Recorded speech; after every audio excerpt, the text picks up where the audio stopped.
के संत जन कहते हैं, ज्ञानम ही तेषां अधिकम विशेषण ज्ञानेन हीना पशु भी समाना, कि मनुष्य में और पशु में इतना ही फर्क है कि मनुष्य के पास बुद्धि है, समझ है, लेकिन जानवर के पास समझ नहीं, वो देखता है, विचारता नहीं।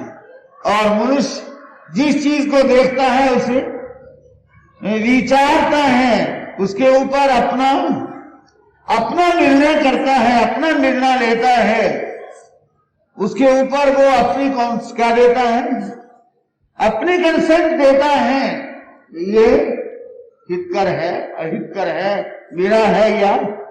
पशुओं के अंदर ये विवेक नहीं, पशुओं में भी ये विचार नहीं है, लेकिन मनुष्य और पशु में शारीरिक तौर पर कोई फर्क नहीं है। जब लेबोरेटरी में देखते हैं तो जो मनुष्य के शरीर में हाड़ मांस सब धातु है, वही धातु किसमें है? जानवरों में भी वही चीज है। यही वजह है कि ये आदमी अपनी ताकत और अपनी लियाकत का दुरुपयोग करता हुआ उन्हें खा जाता है। क्यों खा जाता है?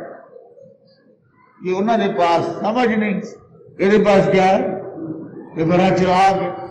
हालांकि वो खाने वाली चीज नहीं है, लेकिन ये खाता है। कैसे खाता है? अपनी अकल का दुरुपयोग करता है, अपनी बुद्धि का दुरुपयोग करता है। आपको पता ही है, साधारण बात है कि पहले तो रस लिया जाता है। हम क्या लेते हैं? दूध लेते हैं, रस लेते हैं, उससे क्या बनता है? अन्न खाते हैं, उसका क्या बनता है? रस बनता है। रस से खून बनता है, खून के बाद मांस बनता है, आगे आगे क्या होता, कन्वर्ट होता चला जाता है। पहले अनाज का या फलों का रस निकलता है, और वो रस हम क्या करते हैं? पचाते हैं। उसके बाद उसका क्या बन जाता है? खून बन जाता है। खून के बाद क्या बनता है? मांस बनता है। मांस के बाद हड्डी बनती है, मज्जा बनती है, और वीर्य बनता है। अनेक चीजें हैं, आगे जाकर हजारों चीजें बनती चली जाती हैं।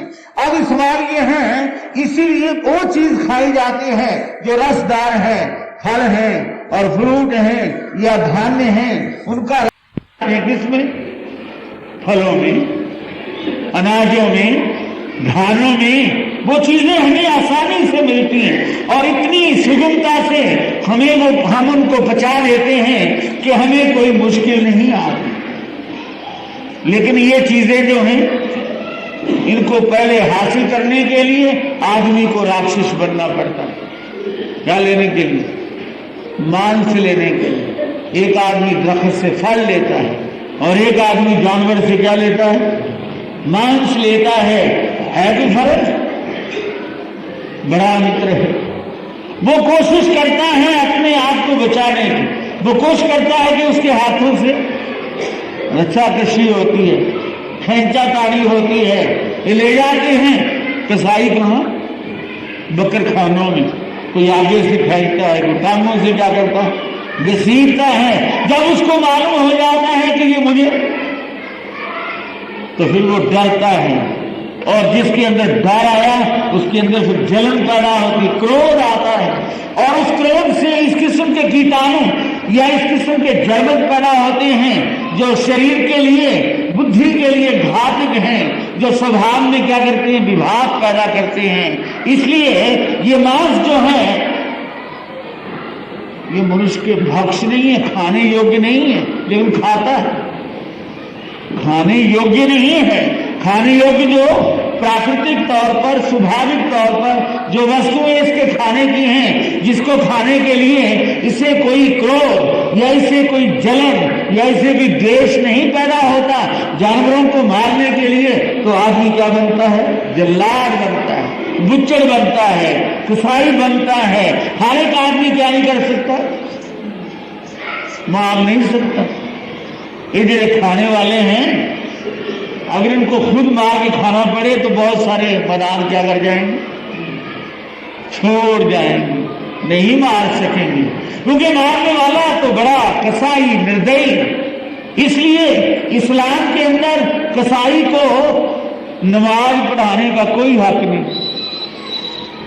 वो क्या नहीं कर सकता, प्रभु भक्ति का कोई वो रास्ता नहीं अपना सकता, उसको अधिकार नहीं दिया गया है, क्योंकि वो गुनाहगार है, वो पापी है, क्योंकि उसके हृदय में क्या नहीं, दया नहीं। लेकिन जिम्मेदार के लिए क्या ऐसी बात, खेती बाड़ी करने के लिए, ये तो कृषि प्रधान देश है, यानी किसान जो है वो दयालु होता है, वो कभी किसी को पीड़ा नहीं देता। लेकिन कसाई को किसी पर रहम नहीं आता। कसाई जो है, तो मतलब कहने का ये है कि मांस जो है वो शास्त्रों ने बतलाया कि वो अभक्ष है, भक्ष नहीं है, वो खाने योग्य नहीं है। लेकिन लोग क्या करते हैं, क्यों खाते हैं, पता नहीं किस किस जोनी से आए हैं, गिद्दड़ थे, बगेहाड़ थे, या कोई गिद्ध थे, केड़ी केड़ी जोनी जो आए हैं, ये मनुष्य की जोनी का मिल गई, लेकिन मनुष्य की समझ मिलनी बड़ी वही आदत। उधर कोई जी करता है इनको खा जाऊं, इसको खा जाऊं, इन्होंने छोड़ा किसी को, मांस खाने वाले ने किसी को नहीं छोड़ा।